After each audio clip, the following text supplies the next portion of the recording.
I've made my way through some valleys and desert, believing that I'd get lost. I stood at the foot of what felt like Mount Everest, knowing I had the strength for the climb. 'Cause through every trial, each test and temptation, one thing is sure every time. Over and over, again and again, God is faithful.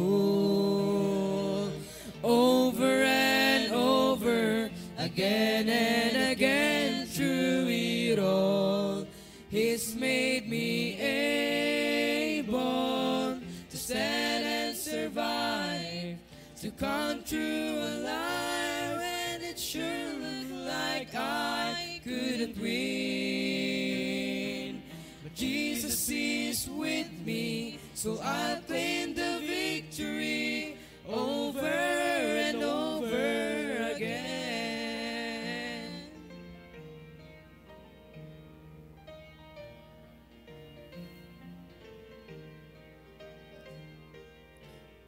Ask me why, I have no hesitation. God does what He says He will do. Well, I'll simply say every battle has taught me there's nothing He won't help me through. So why should I dwell on the hardships and struggles when I look just beyond them? I see the way this will end is with great celebration. And deep in my heart I believe, over and over, again and again, God is faithful. Over and over, again and again, through it all, He's made me able to stand and survive, to come through alive, and it sure looked like I couldn't win. But Jesus is with me, so I'll claim the victory over and over again. Over and over, again and again, God is faithful. Over and over, again and again, through it all, He's made me able to stand and survive, to come through alive, when it sure looked like I couldn't win. Jesus is with me, so I'll claim the victory over and over again. Jesus is with me, so I'll claim the victory over and over, over and over, over and over again.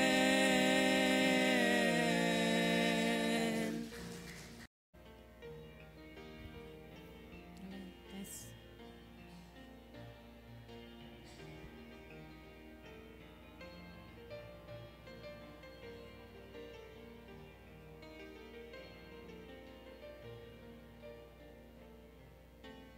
It is hard to understand God's purpose in our lives.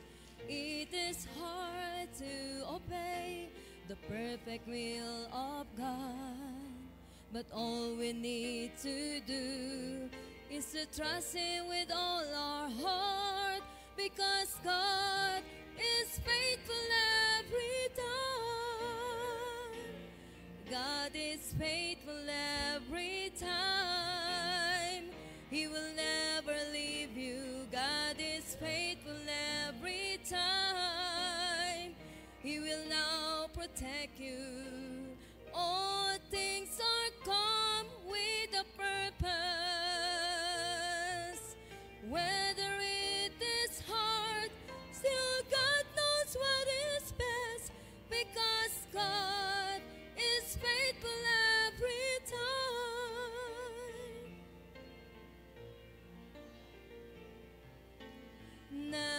stop to run the race that God has set before us.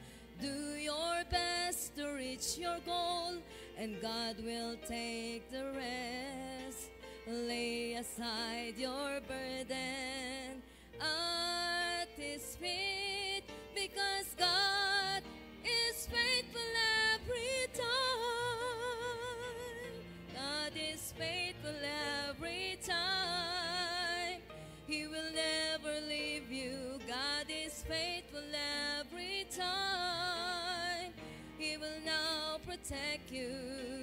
All things are come with a purpose. Whether it is hard, still God knows what is best, because God is faithful every time.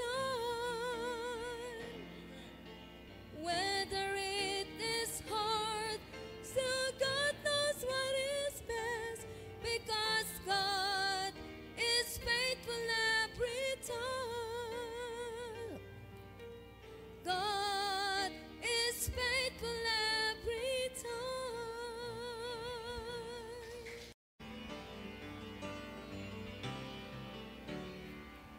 Lately I've been through some testing and trials. Felt like a detour that went on for miles. But standing here now looking back, I can say, Lord, I'm thankful. Some storms I thought I would never survive, but here I am feeling so strong and alive. The darkness is past and the morning is bright, and I'm thankful. Lord, I'm thankful like David after Goliath, like Paul and Silas after the jail.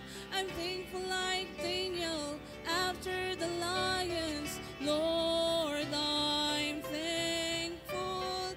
Thankful like Noah back on dry ground. Thankful like Lazarus finally on wood. Every beat of my heart wants to pound. I'm thankful, Lord, I'm thankful.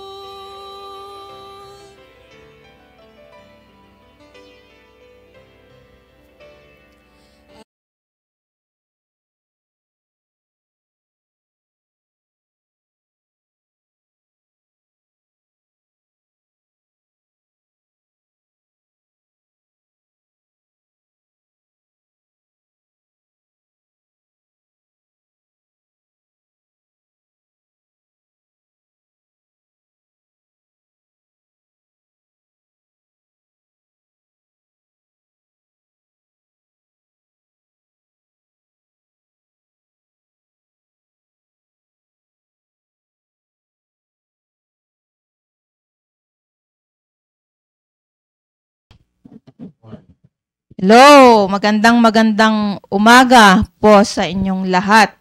At a blessed Friday morning na naman sa ating lahat.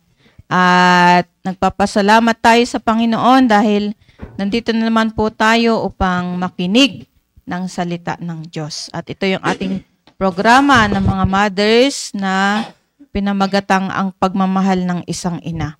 At ngayon, ang topic natin mula pa nung Tuesday morning ay tungkol sa biblical training. Dahil nga meron tayong programa dito sa church na Junior Balikatan. So, ichinuin natin yung ating topic dito sa programa natin na 1 week na Junior Balikatan, Biblical Training, Discipline the Next Generation. Okay, so napakagandang topic po niyan at nandito po, kompleto na naman po kami ngayon. It's nice to be back in the studio na, 2 months na wala po kami dito sa studio at pumupunta sa mga tahanan ng mga mothers. Ngayon ay nandito po kami. Kompleto po kami. Ayan, at ang mga kasama kong mga mothers dito ay kayo po ay babatiin ng magandang umaga. Sa lahat ng mga viewers po natin, ayan, iisa-isahin natin mamaya. Sister Vicky po. Amen. Tama nga po yung sabi ni Ma'am Sheila. Na-miss ko dito sa studio. Kasi may okasyon po rito, kaya andito po ako ngayon. Kaya na-miss ko rin sa village. Kagabi si Ma'am Vivian, saan po tayo bukas? So, yun, masaya po na pupunta kami sa bahay-bahay po doon. Kaya muli, isang napakagandang umaga. Magpa-5 pa lang kanina, dumating kami, sumisikat na yung araw. Sabi ni Domer, ang ganda ng panahon. Oo nga eh. So, yun, ang saya-saya po dito ngayon sa church kasi po ginaganap ang Junior Balikatan. The youngest delegates is 5 years old. So, talaga ang daming blessing po dito sa PMA Baptist Church. Kaya, enjoy po tayo. Muli, good morning po. Amen. Sir Pet po. Amen. Good morning po sa lahat. Isang mapagpalang umaga sa bawat isa sa atin. Ganon din po, binabati namin ng good morning ang mga lahat na nasa YouTube, sa Google Meet at maging sa FB Live. Makinig po kayo sa amin. Ito po. Isang magandang umaga po sa bawat isa. At nandito na naman po kami. Napakagandang araw po ngayon na yung pagsikat ng araw ay sana po ay ganun din po tayo na maganda ang sisimulan. Kaya tayo po ay wag mag-iiwanan. Yan lang po. To God be the glory. Sir Irene po. Amen. Naimbag nga bigat kada kayo amin kakabsat. At dyan sa Kabisayaan na maayong buntag sa inyong tanan. At sa Kabikulan, Diyos maray na aga sa inyong gamos. At dyan sa Japan, kila Ma'am Flor, nakikinig siya, nanonood. Ohayo gozaimasu. Dito sa Mindanao, buenos dias. Yan, stay tuned po tayo at tayo ay nakatuon sa ating topic ngayon na biblical training, discipline. Amen. Ayan po, nandyan po sa Facebook Live na Sister Geraldine. Good morning po. Sister Emilia Wayaway, good morning. Sister Myra Salarson. Sister Joyce. Sister Rolene. Sister Heidi. Sister Raquel Ambonon, good morning po. Rachel Geralde, good morning po. Brother Digno Velasquez, Agapita Amlos. Brother Gilbert Hofer. Christy Labot Kulyogan. Good morning po. Sir Salvador Bore. Good morning po. Brad David. Yun po yung mga nakita ko sa FB Live. At meron po tayong 18 viewers po ngayong umagang ito. At ngayon po ay pupunta po tayo sa ating topic na Biblical Training, Discipline the Next Generation. Ayan, napakaganda po na ang mga bata, ayan, at the age of 5 hanggang 12 po ba yun? 13 po ay tinuturuan na po ng biblical ng tungkol sa disiplina mula po sa Bible. So, yun po, yung mga host po natin ay in-explain po yan, pinaliwanag po yan yung tungkol sa biblical training. Yan po. So, ang i-share ko lamang po ay bakit po kailangan nating disiplinahin ang next generation. Kaya binasa ko po itong Book of Judges kasi naisip ko po ito na i-share po sa atin ng mga nanay. Binasa ko po ito yung chapter 2. Book of Judges, chapter 2, verse 10. Dito po meron po tayong tututunan po dito sa verse na ito. Sabi po dito sa Judges chapter 2, verse 10. Sabi po dito ay, and also all that generation were gathered unto their fathers, and there arose another generation. Yun po yung sinabi dito sa Bible. After them, which knew not the Lord, nor yet the works which He had done for Israel. Yan, maganda pong balikan po natin yung kwento sa Bible kasi marami po tayong mababasa dito na mga lessons, mga aral na tungkol sa buhay ng mga tao na nananampalataya sa Panginoon.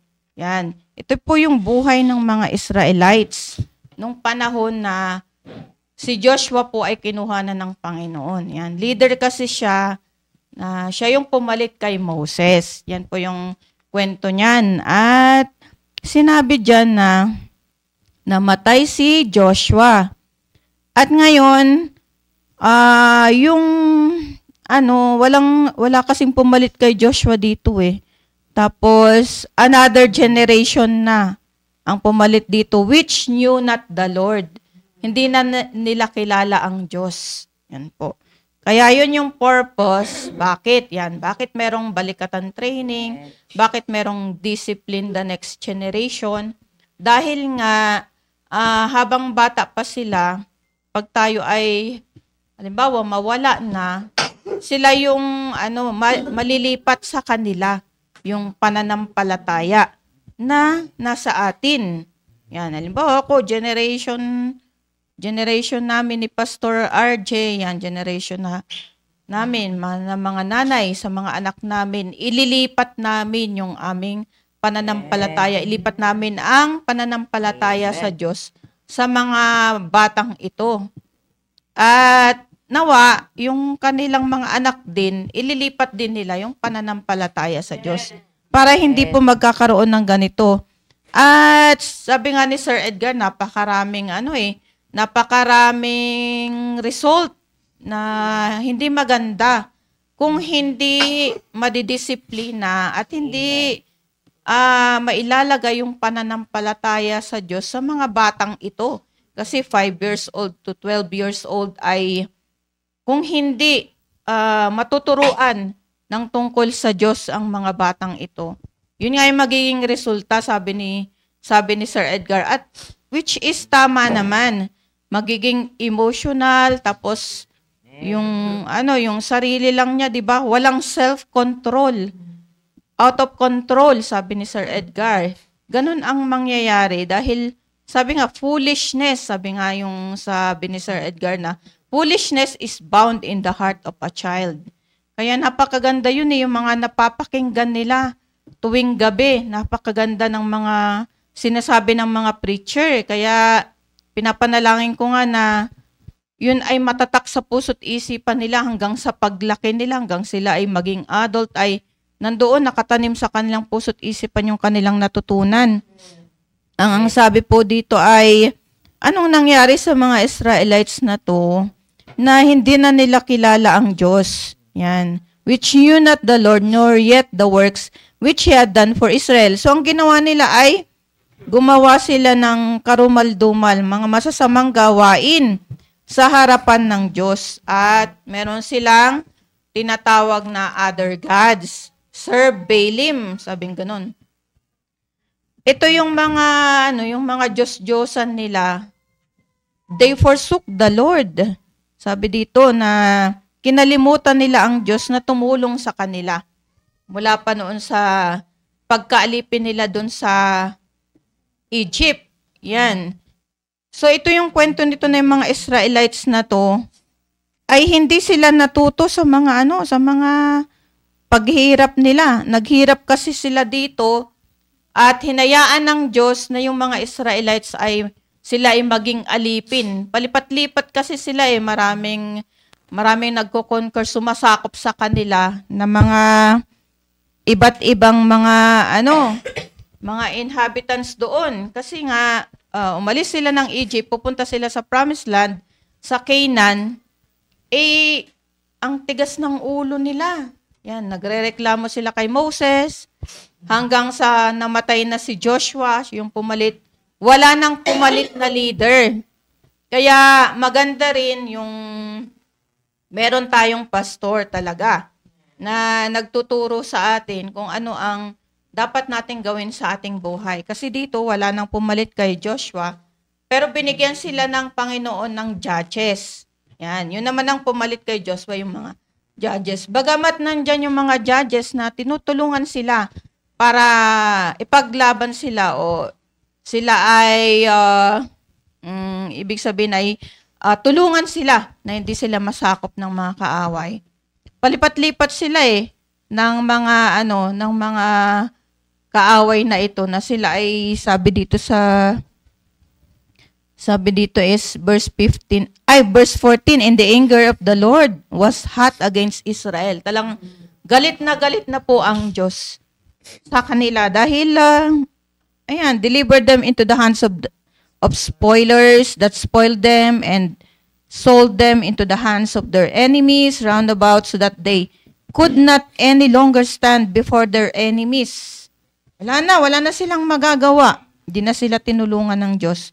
Whithersoever they went out, the hand of the Lord was against them for evil, as the Lord had said, and as the Lord had sworn unto them, and they were greatly distressed.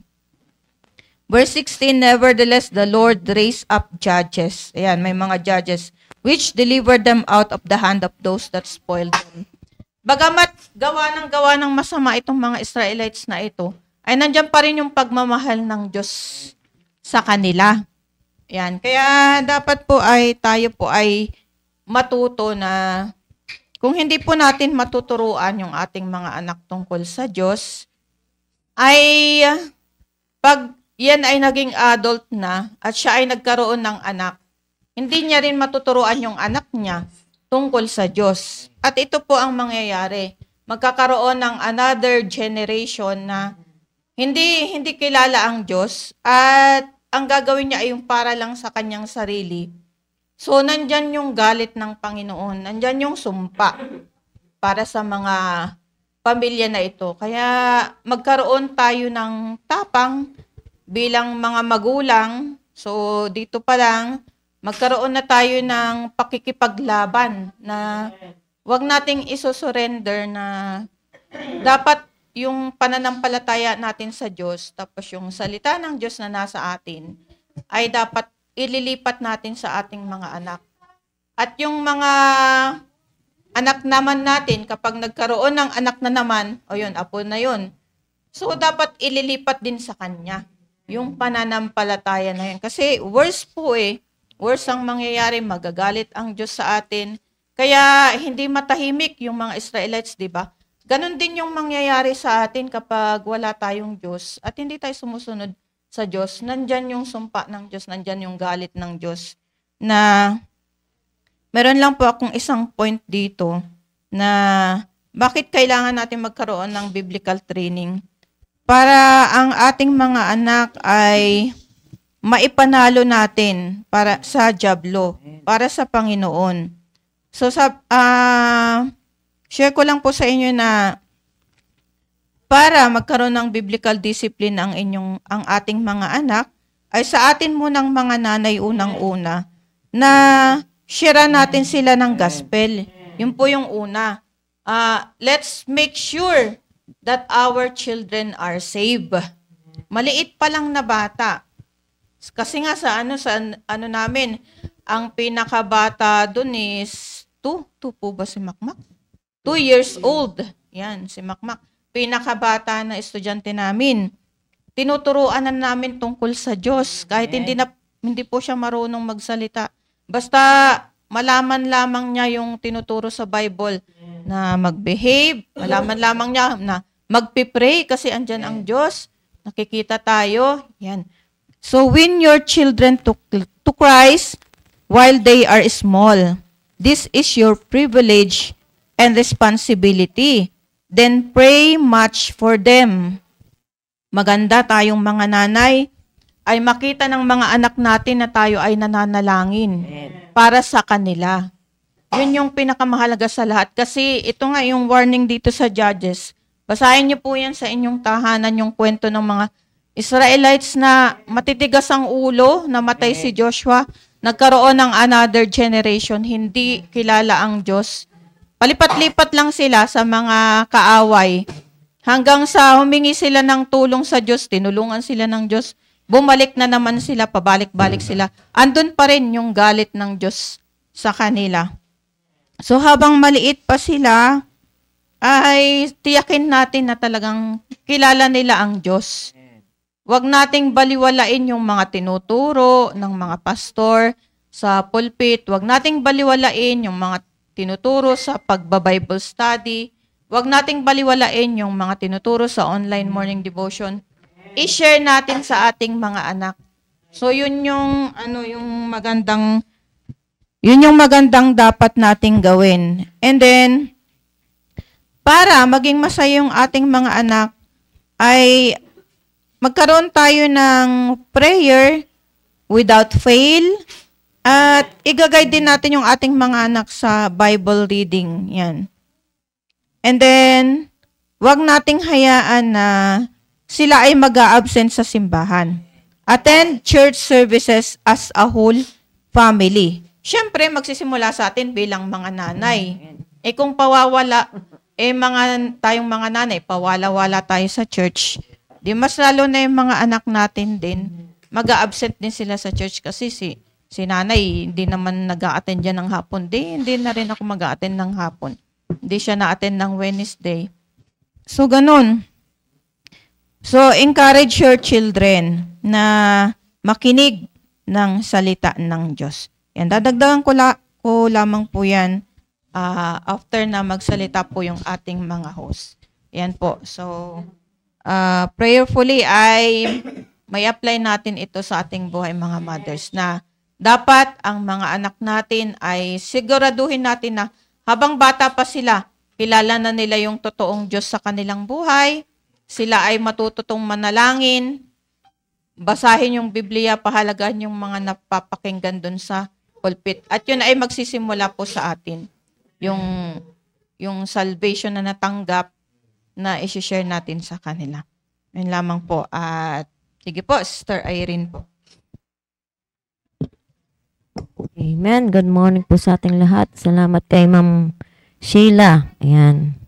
Ito po yun na kapag wala talagang nagturo, hindi natin naipasa, naisalin sa ating mga anak yung natutunan natin, ay darating yung panahon na wala na silang alam patungkol sa Panginoon, wala silang biblical education, biblical training, at biblical discipline.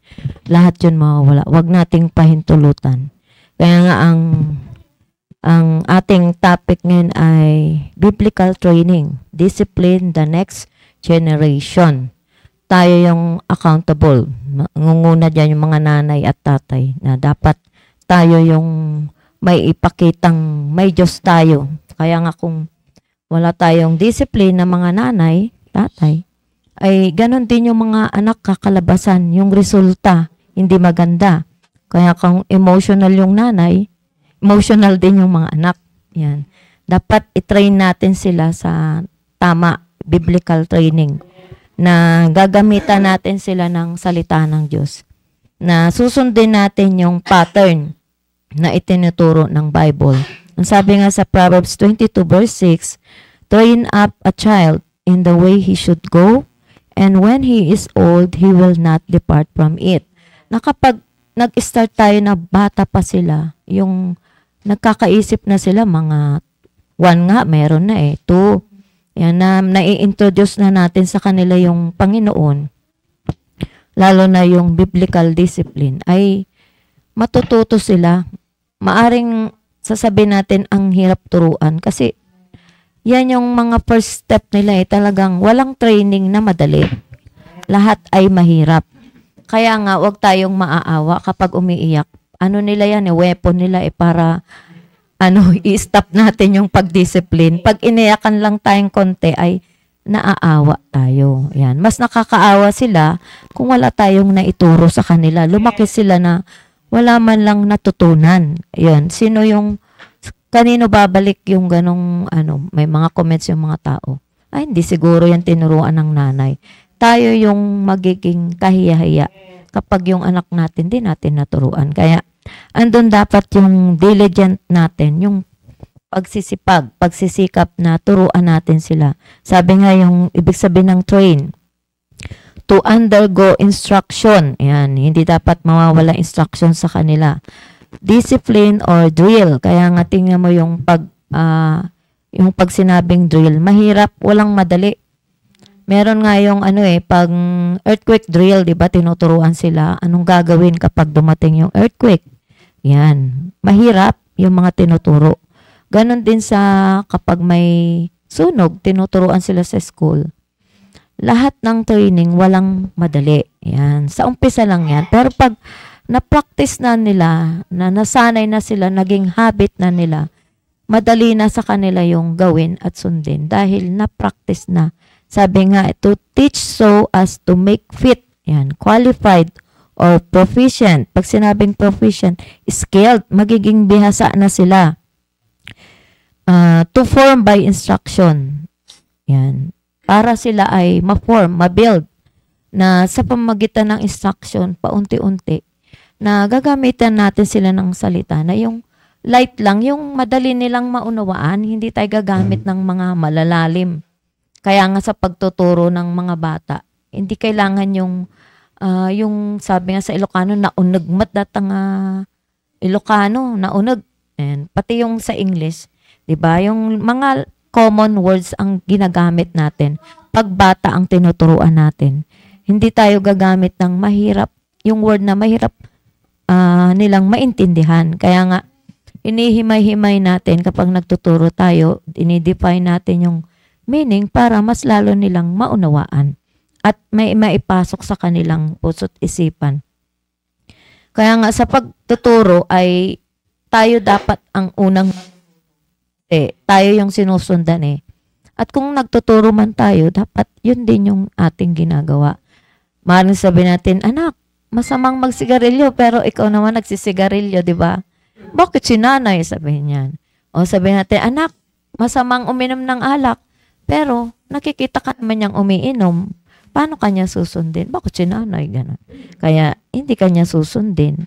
Kung ano yung ginagawa ng magulang, yun din yung gagawin. Kaya nga sa bahay, kung may naririnig silang nagsasalita ng masama, halimbawa nagmumura, yun din yung matutunan nila. Kasi una nilang naririnig, magulang, yung nanay. Kasi hindi pa naman sila natin pinapalabas. 1, 2, lagi nating kasama. Imposibleng matutunan nila yan sa labas na hindi naman sila lumalabas pa. Ikaw yung kasama. Kaya nga, careful tayo na ako yung nagpapasalamat sa Panginoon dahil nung napunta ako sa church, talagang natuto ako kung paano ko disiplinahin yung anak ko na hindi lang puro galit. Yan, yung maya't maya sigaw ng sigaw. Dapat kinakausap mo, may kahinahunan. Kasi mas lalong hindi ka maunawaan ng bata kapag sigaw ka ng sigaw na hindi niya nauunawaan. Mas maganda yung kalmado ka pang nagtuturo. Mamaya nandilim paningin mo, pag nagalit ka, mapatay mo. Huli na, realize mo na dapat hindi ko ginawa, sasabi mo. Huli na kasi yung emotion ang nauna. Kaya nga sa pagdidisiplina, sabi nga, tama yung narinig namin.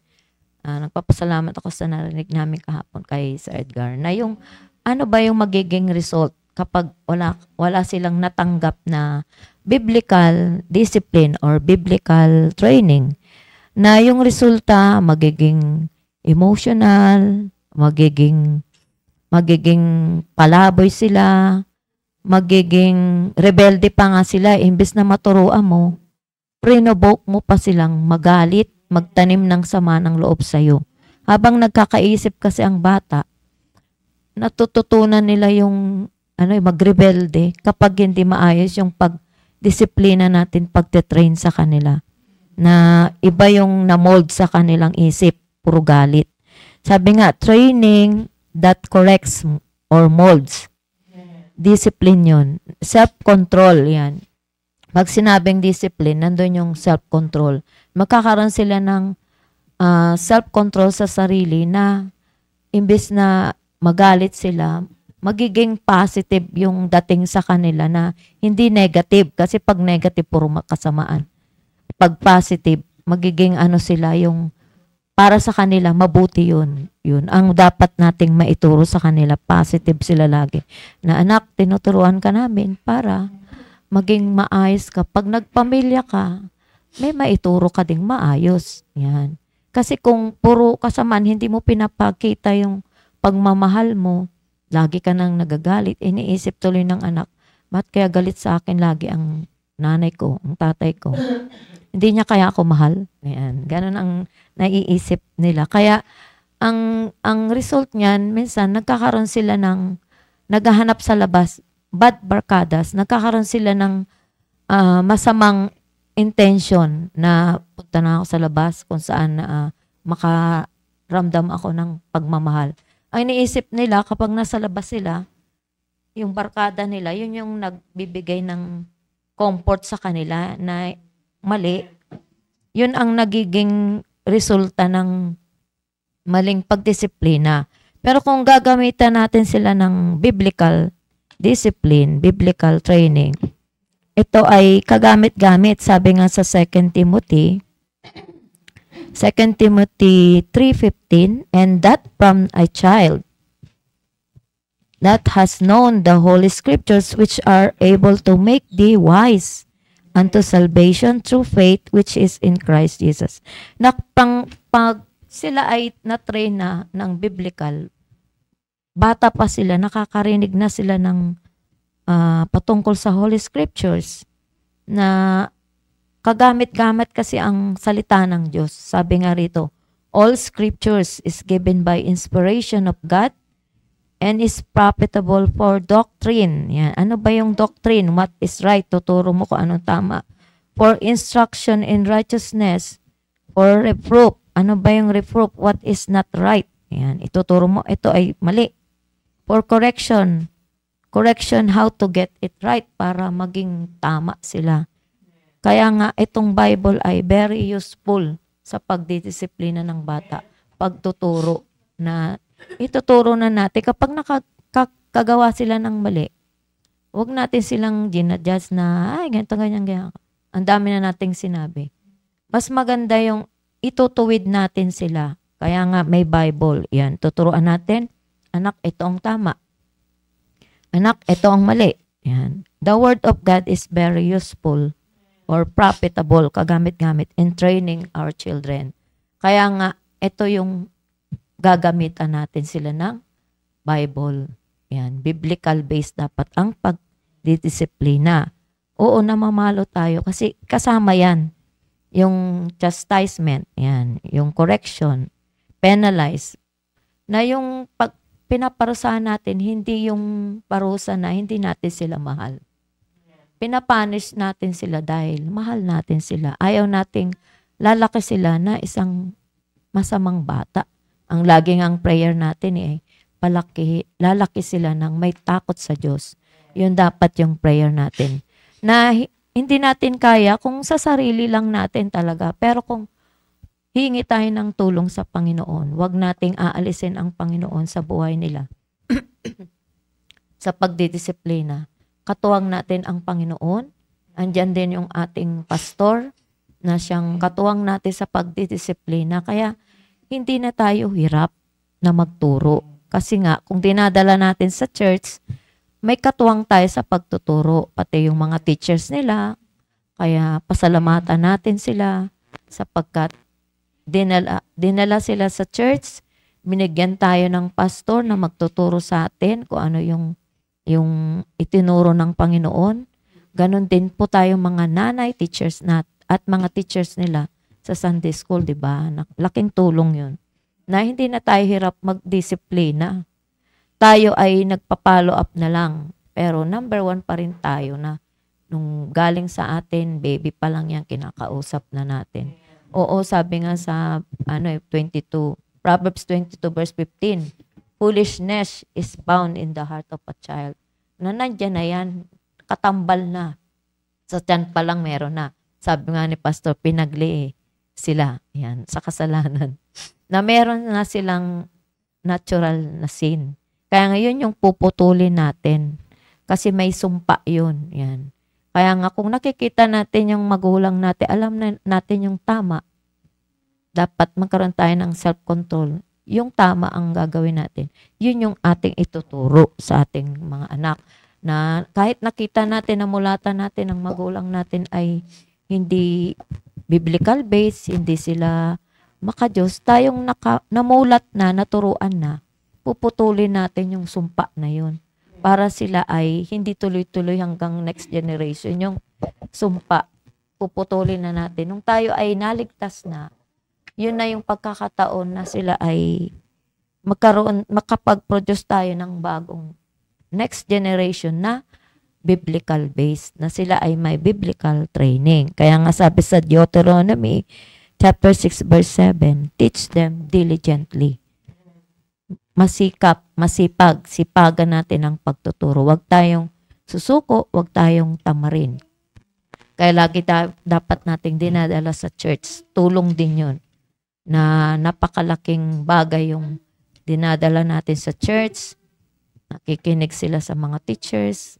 Huwag nating kaawaan kapag, nakakaawa, umiiyak pag iniiwan sa Sunday school. No, huwag tayong maawa. Mas nakakaawa sila pag wala silang natutunan. Yan. Sa umpisa lang yan iiyak, pero pag nasanay na sila, na-master na nila, di ba? Yun yung resulta ng biblical training, masteral, sabi nga.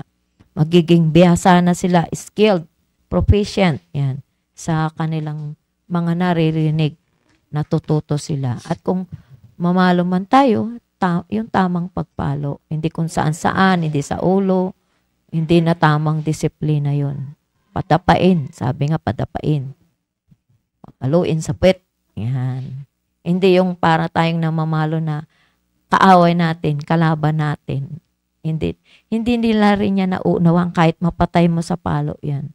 Kapag hindi mo pananiwanag, hindi nila mauunawaan. Sasama lang yung loob nila sa atin, mga magulang. Yun lamang po, gamitin natin yung Word of God. Sabi nga, the Word of God is very useful, profitable in training our children. Ayan. Biblical based po tayo. Amen. To God be the glory. And thank you po, Sister Irene. Ayan, napakaganda yung tungkol sa pagdidisiplina sa mga anak natin. Ayan po. Sister Benny po. Amen. Magandang umaga pong muli at napakaganda po ng ating topic hanggang sa yun nga pong discipline the next generation. At ngayon nga po na nagaganap po yung junior balikatan ay napakaganda po at nakaka-bless po na yung sa ating mga anak na natutuwa po ako sa mga magulang na pinayagan po yung kanila pong mga anak sa ganyang training bagaman sila po ay mga bata pa kasi kung sila po ay makaka-encounter ng training na hindi ganyan sa labas ay talagang hindi po sila lalago sa salita ng Diyos. Kaya napakaganda po ng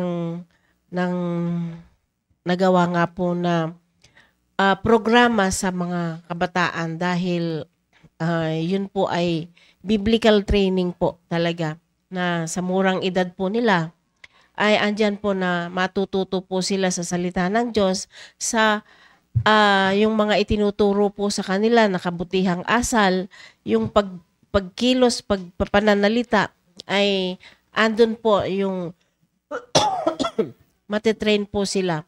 Kaya sa murang edad po ng mga batang yan ay didisiplina po sila. At yun nga pong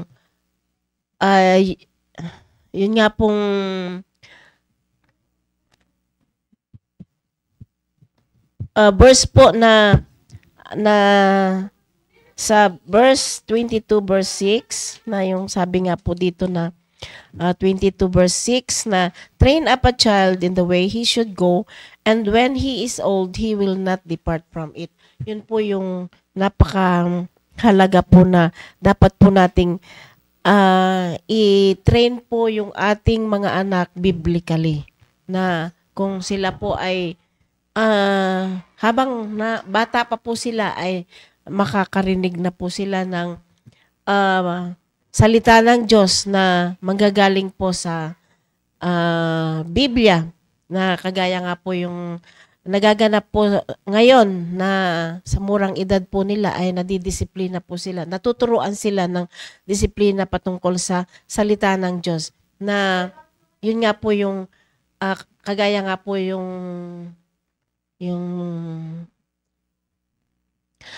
preaching po ni Sir Meshach, napakaganda po noon na sabi po niya yung Bible discipline na tingnan niyo po, nakakatuwa po na habang wala po yung ating pastor ay nagagamit po sila sa ganyan pong training na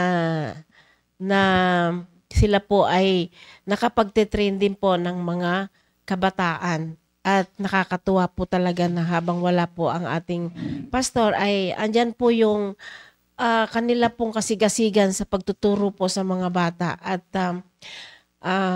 palagay ko, naiiyak ako talaga sa katuwaan kasi nakikita ko si Meshach, si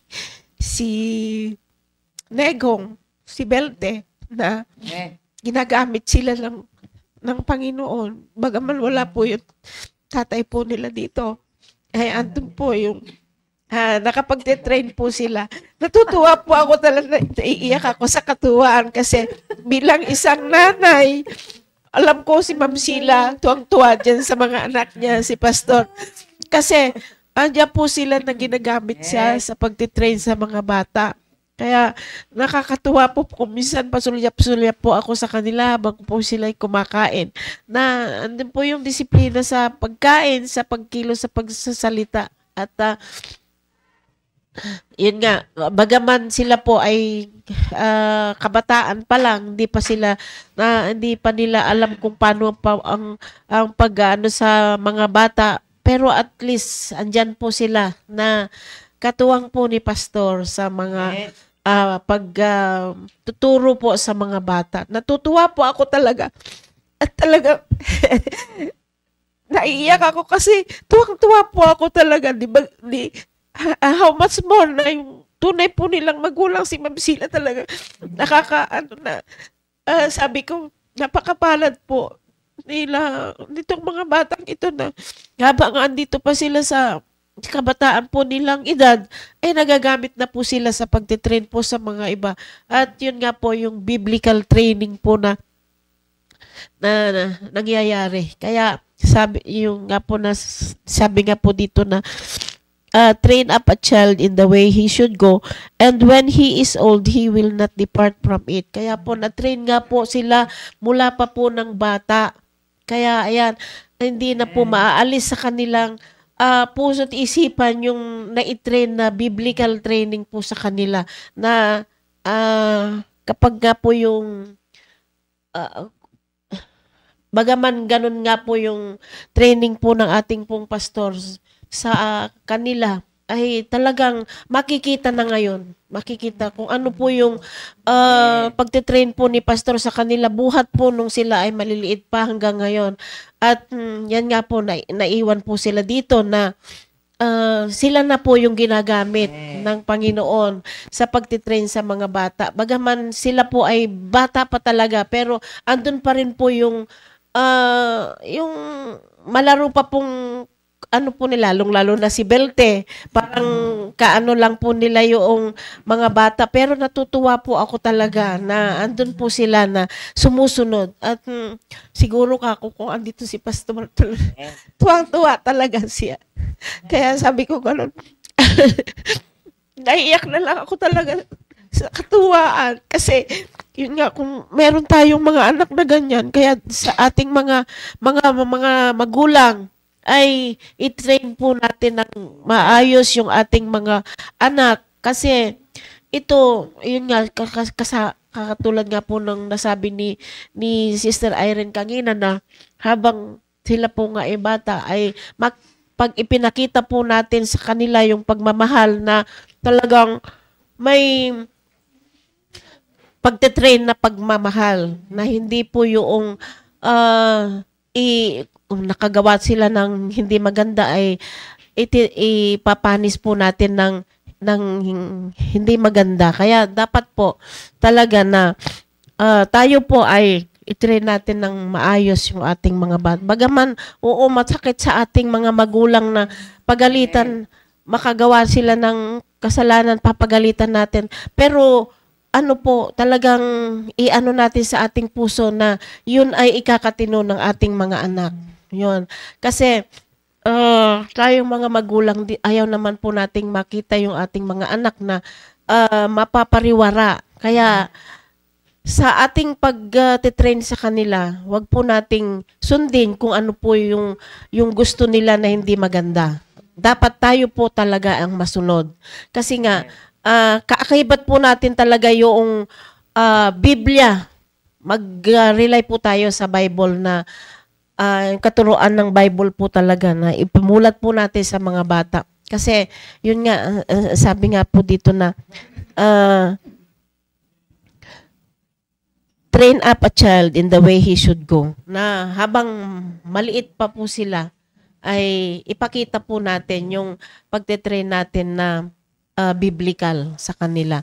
At yun nga, sabi nga, ang sabi po ni Sir Meshach noon na yung unang puntos po niya na the Word of God is the basis of the biblical training. Yun po yung napakahalaga po talaga na at yun sa pangalawa ay biblical discipline. Na sabi po dito na yung pa pong isa yung biblical discipline source of true wisdom. Na andun po yung wisdom na makakamit po nila. At yun lang po, to God be the glory. And thank you po, Sister Benny. At yun nga, nakakatuwa yung mga anak natin dahil behind that talagang nandyan yung panalangin natin para sa kanila. Talagang hindi dapat mawala na ipanalangin yung ating mga anak. Po, Sister Beth po. Amen. Good morning po uli sa lahat. Actually, halos na sabi na lahat kung ano mga meaning ng training, di ba? Pero sa akin naman kasi ang concern ko yung sa trainers. Di ba? Trainers training. Sabi nga, kami nga, noong pa ako nag-work, merong tinatawag na trainers training. Tayo bilang isang parents, tayo yung tinatawag na trainer. Kamukha ni Pastor, siya yung trainer na train niya yung next generation niya. Walang iba kundi sila si Brother Meshach. Kaya nagkaroon ng gano'n ng maayos na resulta. Pero anyway, bago tayo magpalaot-laot, sabi nga sa 2 Timothy chapter 3 verse 16, all scripture is given by inspiration of God and is profitable for doctrine, for reproof, for correction, for instruction in righteousness. Ano ba yung scripture? Sabi nga dito, ito yung God's breath. Hininga ng Panginoong Diyos na may ginamit siyang mga tao para i-translate ito ayon para sa yung mauunawaan ng mga tao. At nasabi nga, hindi siya humanly na ginawa kundi ng divine, yung salita na yun. So meaning to say, perfect yung salita ng Panginoong Diyos. Sabi nga, profitable siya kasi naging profitable naman talaga siya sa lahat ng bagay. Kasi yun ang katuruan. Tayo ay, kumbaga sa marami tayong naa-absorb, marami tayong natututunan sa salita ng Panginoong Diyos. Kaya nga sabi nga dito, ginawa ang Word of God. Nandun yung Word of God kasi nandun yung instruction. Nandoon yung ibig sa atin ng Panginoon na gawin natin. So, sabi nga dito sa yung scripture is profitable for teaching kasi ito yung ginagamit natin para tayo mag-instruct ng people. Para tayo magturo nung walang iba nga, yung nakasunod sa ating generation. At yung secondly, sabi nga ito yung profitable for reproof or rebuke kasi ito yung nagbibigay sa atin ng idea na ini-expose tayo at pinopoint mismo yung ating mga kamalian, yung ating sins. At yung sabi nga, useful for correction, kasi ito naman na nagpo-point out ng ating kasalanan at paano yung magiging solusyon para yung kasalanan na yun ay baguhin natin, itama natin. At yung sabi nga lasa, profitable for training, instruction in righteousness, ibig sabihin, nandoon yung training na gumawa tayo ng kabutihan. Yung ano man yung teaching sa atin, ano man yung training na binigay sa atin, dapat merong practical application. Yes, sabi mo nga, marami ka naririnig na salita ng Panginoong Diyos. Marami ka nang natutunan. Sabi nga, closer ka sa Panginoon, may ministry ka. Or or full-time ka na sinasabi. Pero hindi yun pinagbabasihan. Kundi, ang pinagbabasihan doon, sabi nga, kung paano mo i-apply, magkaroon ka ng practical application. Kasi bakit ganon yung scripture dapat bigyan natin ng importansya? Kasi sabi nga, natututunan natin yung katotohanan. Ito yung tinuturo din sa atin kung ano ang mali. At ito rin nagbibigay sa atin na paano natin i-correct yung pagkakamali na yun. At paano natin i-apply yung itinuro sa atin. Example na nga lang ng actually ang training hindi lang minsan, hindi lang panandalian, hindi lang to one night na gano'n na makukuha mo yung nagtitake ng years. Kung si David nga, sabi nga si David nga mismo, nag-start siya ng training ng Panginoong Diyos, teenager pa lang siya, hanggang sa naging king siya. Pero at the age of 30, parang bago siya binigyan ng responsibility na maging king.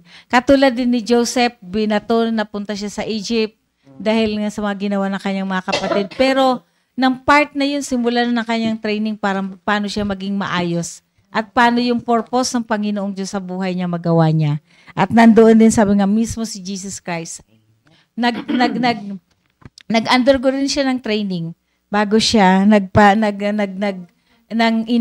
bago siya ginampanan niya yung kanyang ministry. Ganon din si Apostle Paul. Marami siyang si Apostle Paul, sabi nga dito na maaring na-save siya mga at the age of 30 at marami siyang training na, pero gifted kasi siya kasi matalino siya kung gaano niya kaalam yung Hebrew Bible. Although sabi nga Roman siya, di ba? Pero ang Panginoong Diyos hindi lang siya sinend kung saang lugar para matrain siya, kundi pinadala siya sa kung saang lugar hanggang nagkaroon siya ng ministry sa Antioch.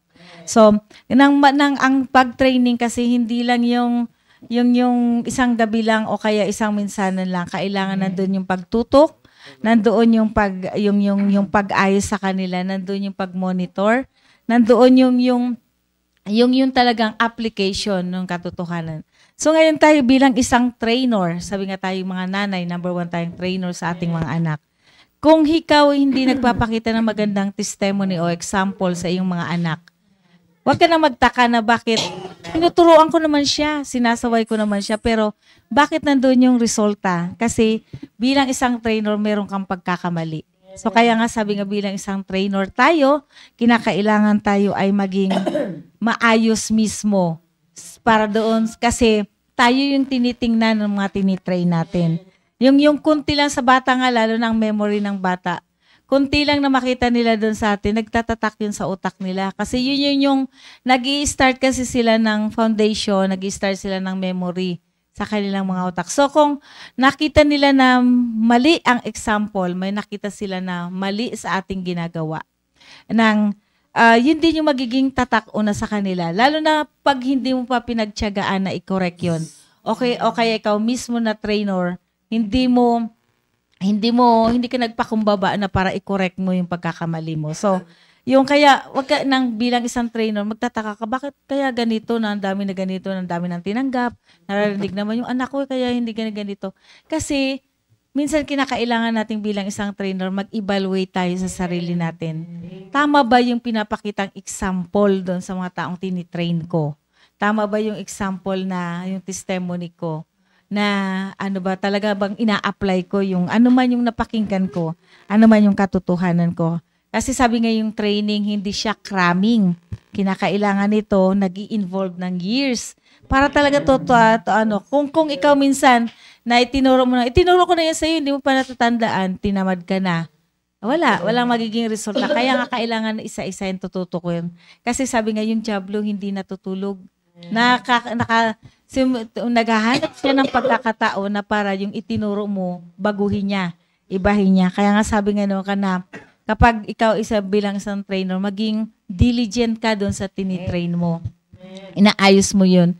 At sabi nga dito Kaya nga nag-successful sila si David, nag-successful sila si Joseph, nag-successful sila si Apostle Paul, dahil nga mismo sila ay nagpa-train, nagpaturo na hindi lang sila hindi na nilagay sa utak nila, trainer ako hindi. Dapat, ikaw mismo din nagpapaturo.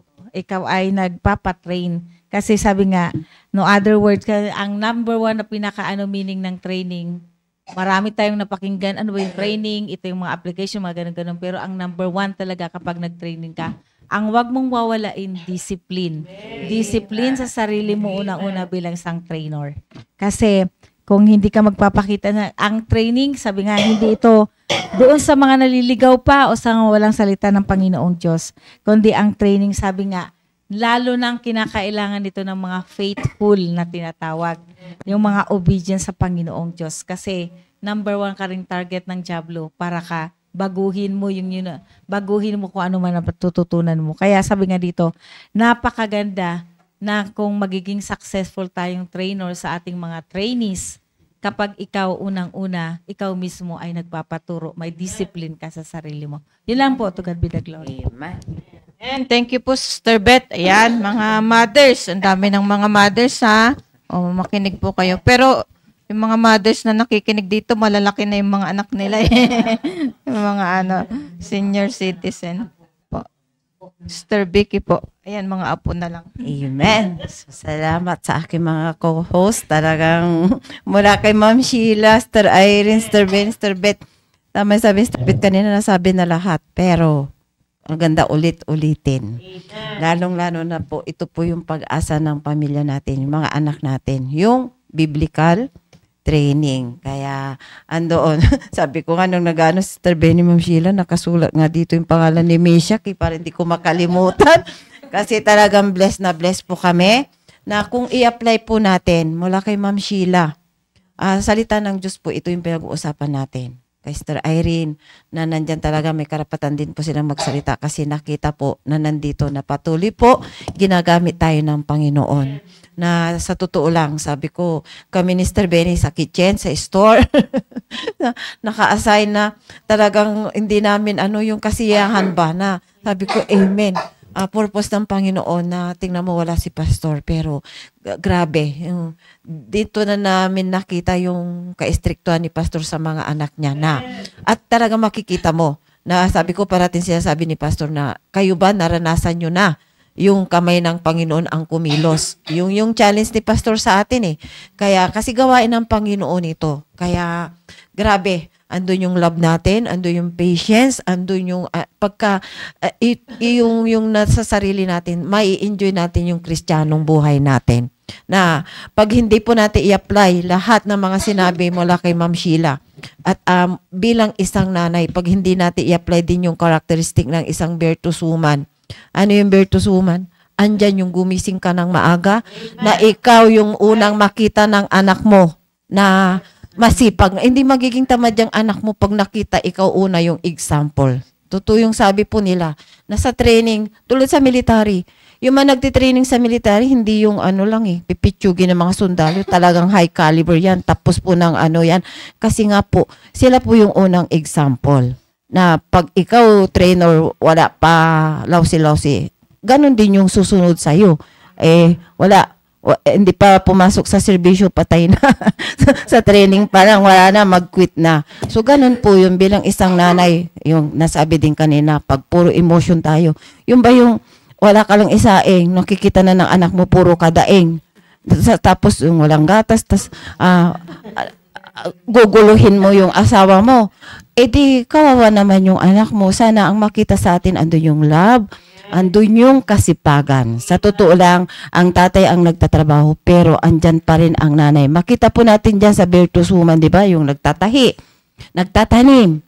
Ganyan po talaga. Hindi natin, kasi nga, sa totoo lang, kagabi, sa yung balita, ang dami nagrereklamo na itatas daw yung sweldo, pero yung marami daw kumpanya na magsasarado kasi hindi kaya pagtaasan ng 200. At sabi nung mga na talagang kulang po yung minimum sa ngayon na 500, 600. Kulang po talaga po yun. Kahit na isa pa lang anak mo, kahit na ikaw lang nga, kulang po yun. Kaya sabi nga sa balita, ano daw po yun, talaga maraming magsasara. Kasi nga, hindi nila maibigay yung dagdag na sahod. Kaya sabi ko, amen. Sabi ko, andyan si Lord na salamat kasi full-time kayo. Na nandyan Panginoon ang magsusupply ng lahat. Kaya nandyan po tayo, pinagkatiwalaan tayo sa gawain. Wala si Pastor, gawin natin masaya. Lahat yung gagawin natin. Kaya salamat sa Panginoon na nung nakarating po kami sa church, hindi na nahirapan kami ni Brad Chris kasi po nakita namin sa magulang namin. Yung tiyaga, yung pagmamahal, yung pasensya, at yung pagmamahal sa iba. Na totoo po yun, pagmamahalin mo yung iba kasi lahat nilikha ng Panginoon yan eh. Panginoon ang magsusupply sa atin ng lahat. Na ako, maalala ko, alam din ni Mr. Benny yung mga alaga namin kasi wala pa kang full-time. Andiyan yung mga pamangkin ko, andiyan yung mga kamag-anak namin, kapatid ni Brad Chris, at nasa church na kami, andyan yung, siyempre hindi pwedeng hindi magtrabaho. Sa totoo lang, 3 kami ni Lester Benny, nagtatrabaho kami.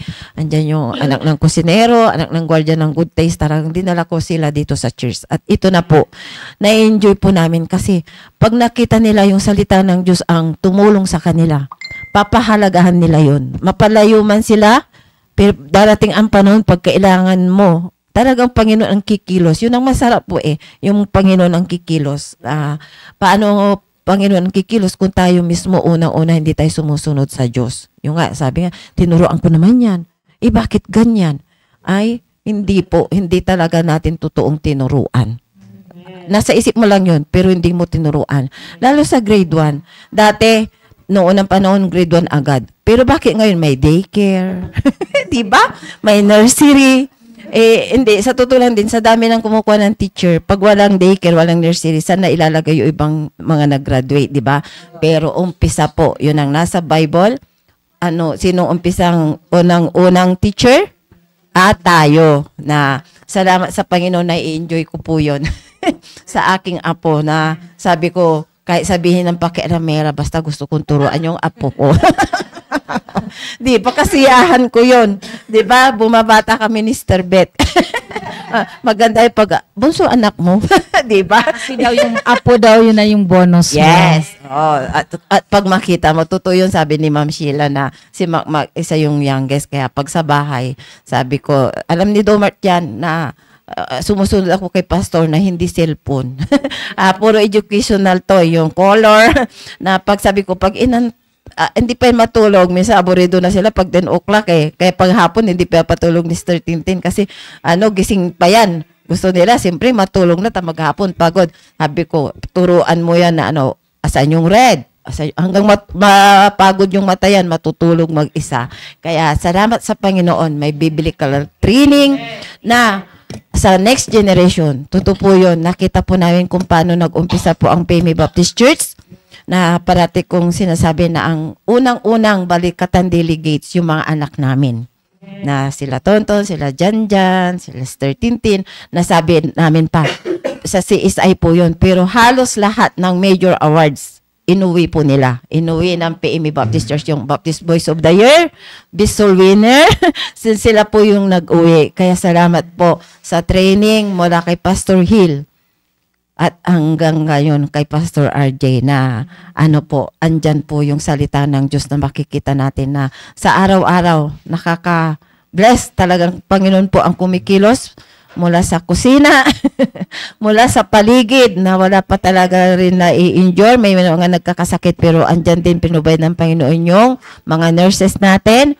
Andyan yung kalinisan at higit sa lahat yung salita ng Diyos na pag hindi po natin in-apply, yung kay Sir Meshack, na-bless din ako kay Brad Domart, yung preaching niya na 3 kailangan natin na discipline. Unang-una, discipline sa sarili.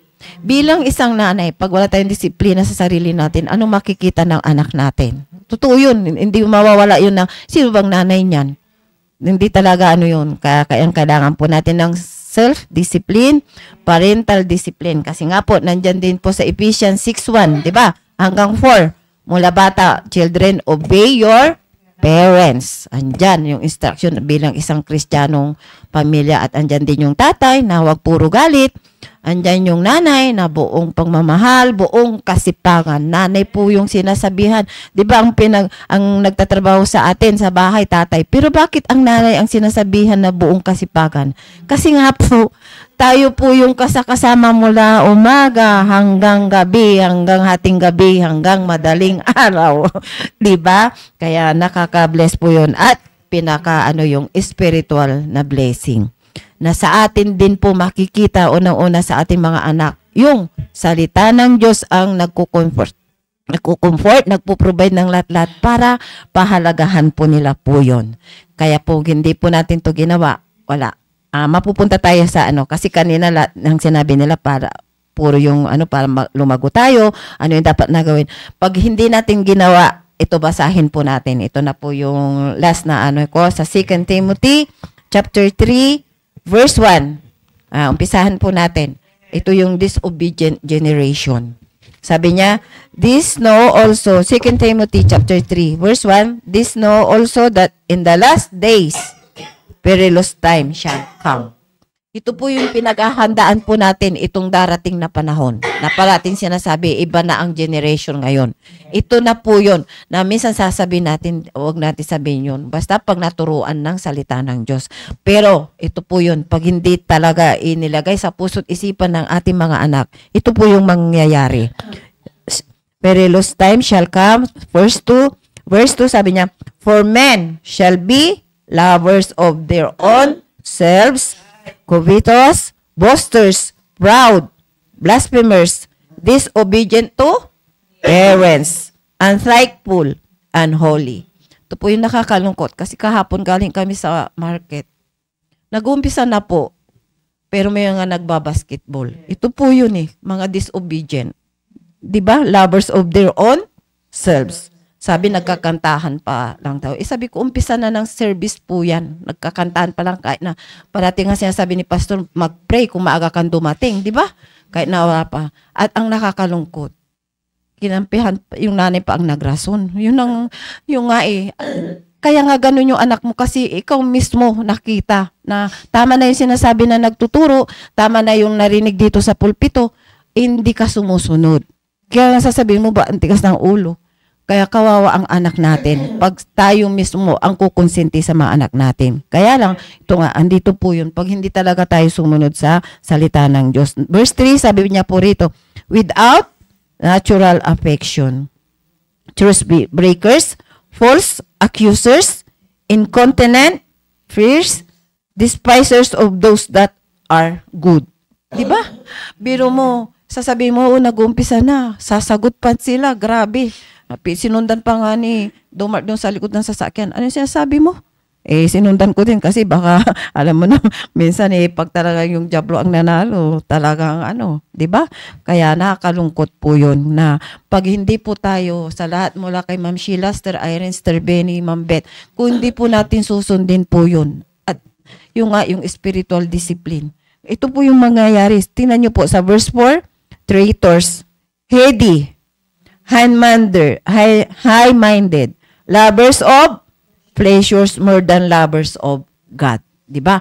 Marami nakakalungkot ko po, prayer meeting na. Kung wala po yung mga balikatan, delegates, siguro ang attendance natin andun lang po sa hanggang 3 linya. Nakakalungkot po, may okasyon po dito, pero asaan po yung iba? Di po ba? Ang nakakalagay po dito lovers of pleasures more than lovers of God. Sabi nga, pagkamahal mo ang Panginoon, midweek service nandyan ka. Having form of, ayan po, yun yung andito na sa church, sakala mo talagang tumutulong, pero iba ang ginagawa nila. Having form of godliness, but denying the power thereof. From such, turn away. So, sana po, ay hindi po tayo babagsak sa ganito. Kung andito po yung training po natin, biblical training, tulong-tulong po tayo, Friday, Saturday, and Sunday pa, ay andyan pa po yung panahon na sana sa mga batang nandito, makikita rin andito yung mga magulang, at nandoon na ito yung umpisa. Kasi ito po yung prayer ni Pastor. Kailan po natin mapupuno yung church? kung walang tulong-tulong magdala ng kaluluwa. Di po ba? Kaya ito po yung kung ng na sana nakatulong po lahat ng mga sinabi po ngayong araw na ito. Tayo po yung mga nanay kasama ng mga anak natin na wag nating idahilan din po yung mga trabaho sa bahay. Kami, napatunay na namin po yan, mga Sister Benny, nagtatrabaho pa po kami noon. Pero napagsasabay-sabay po namin. Trabaho sa bahay at higit sa lahat, trabaho sa Panginoon. Kaya hanggang ngayon, nag-i-enjoy po kami sa aming mga apo. Yun lang po. To God be the glory. Okay, bago po tayo magtapos, ito po si Ma'am Flor Solomon. Dito sa Japan po, number 1, disiplina. Honesty and good manners. Hanggang grade 4 ang bata. Kaya pagtanda nila, automatic na sa kanila. Amen. Yan po, sa Japan po talaga. Opo. Ang mga bata po doon tinuturuan ng discipline mula grade 1 hanggang grade 3. At saka na lang po yung mga academics, ang mahalaga po sa kanila yung pag-uugali. Yan po. Kaya umasenso po yung Japan. Opo. Yan po. Sir Asherto Manzano, good morning po. Si Lane Peralta. Good morning, Lane Peralta. Meron po kasing mga bagong viewers dito, nag-i-amen sila. Si Ems Kanaway. Amen, sabi po niya. Brad Amado Amlos. Amen. Yan po. Sila po yung mga nakita ko po. Nag-view ng last. Ayan po, at maraming salamat sa Panginoon at tayo po ay magtuloy-tuloy na kahit wala po ang ating pastor, tayo pa rin po ay umattend sa church kasi uma-attend po tayo sa church dahil mahal po natin ang Panginoon at mahal natin ang salita ng Diyos. Kaya po tayo pumupunta sa simbahan. Na kahit wala po ang ating mahal na pastor, wala po yung mga iba ay pupunta pa rin po tayo sa church. Yun po. So, Sabado po, meron po tayong discipleship service. Kita-kita po tayo. And Sunday ay magtulong-tulong po tayo upang tayo po ay makapag-akay ng kaluluwa sa simbahan. Okay? Yan po ay para sa Panginoon. Okay? Sige po. Tayo po ay magwawakas na po. Hilingin ko po, Sister Benny, na tayo po ay wakasan sa panalangin. Sige po, tayo po ay manalangin. Dakilang Diyos, maraming salamat pong muli na kami po ay nakapagbahagi ng inyong salita, Panginoon, sa bawat isa. At nawa po, Panginoon, ang mga salita nyo, Panginoon, ay ito po ang maging gabay na sa lalo na po ngayon sa pagtitrain po sa mga bata ay andun po na sabi nga po nila na ang generation ngayon ay hindi po magandang generation ang sa mga kabataan po ngayon. Bagaman ganun po ang nakakatatak po sa ibang isip po ng iba na ang generation na ngayon ay hindi nga po kaparis noon, ay wag po nating panatilihin sa ating pong isipan at puso yung gano'n po na dahilan. Bagaman pagtiyagaan po natin ang mga kabataan, ang mga anak po natin, mga apo na at iba pa po mga bata na atin pong nakakasalamuha ay wag pong hayaan na sila po ay mapunta sa ganong henerasyon na nasabi ng sanlibutan ay dapat po ay yung biblical na generation po talaga ang manatili. Salamat po sa mga salita nyo, Panginoon, na amin pong pinanghahawakan na sa pag-aalaga po sa mga bata, Panginoon. Yun po ay maitatak po sa kanilang murang isipan na ang biblical training po talaga ng bawat isa. At salamat po sa programang ito. Salamat po sa aming pong pastor na patuloy nga po na nagpupos sa bawat isa sa ganitong sitwasyon. At pagpalain niyo po ang aming pong pastor. Ingatan niyo po siya sa kanyang pong pag-uwi. Panginoon, sa po ng kanya pong mga kasama. At makasama po namin siya sa araw ng bukas. At matunghayan po niya, Panginoon, ang training po dito na kakaiba, Panginoon. Salamat po. Salamat po, Panginoon. Na meron po kaming pastor. Patuloy po na naninindigan sa tama, Panginoon. Sa disiplina na nagagaling sa inyong salita, Panginoon. Nawa po, Panginoon, sa mga magulang, may mga anak, ay sila po ang makita, sa kanila po makita, Panginoon, ang pagdidisiplina na magagaling po sa salita niyo, Panginoon. At alam po namin, Panginoon, na ang diablo ay andyan lang po, Panginoon, na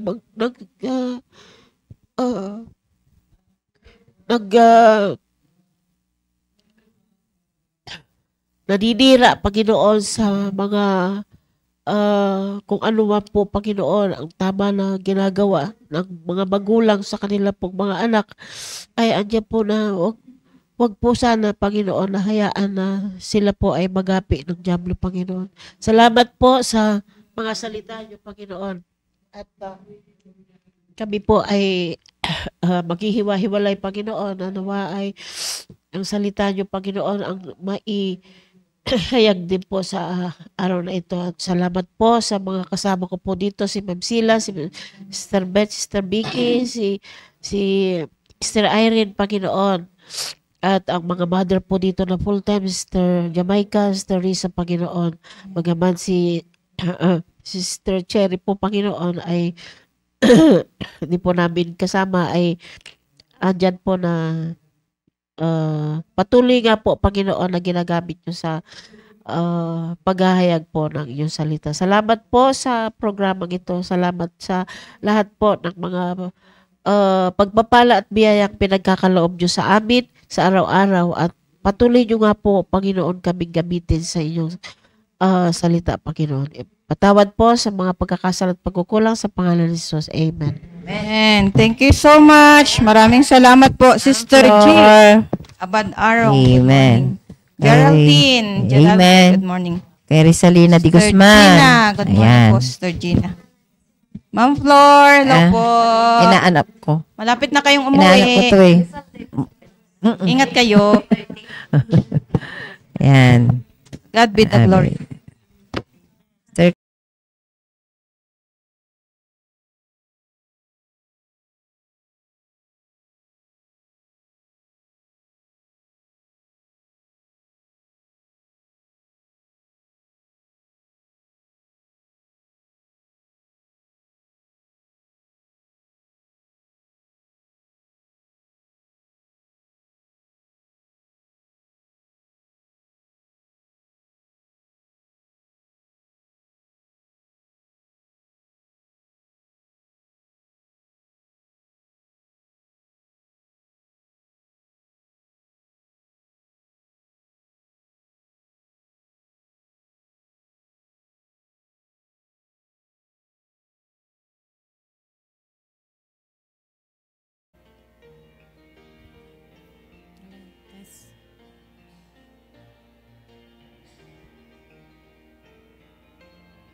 It is hard to understand God's purpose in our lives.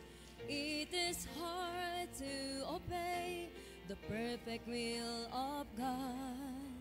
But all we need to do is to trust Him with all our heart, because God is faithful every time.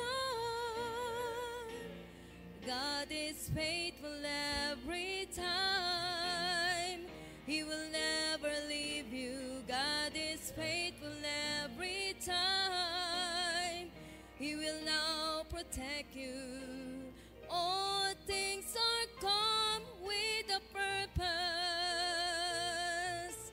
Whether it is hard, still God knows what is best, because God is faithful every time.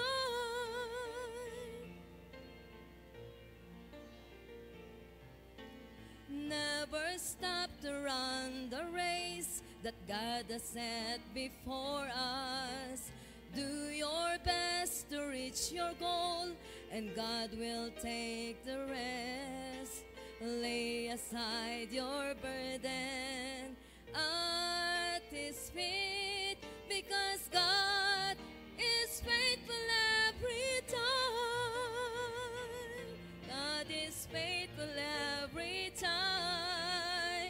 He will never leave you. God is faithful every time. He will now protect you.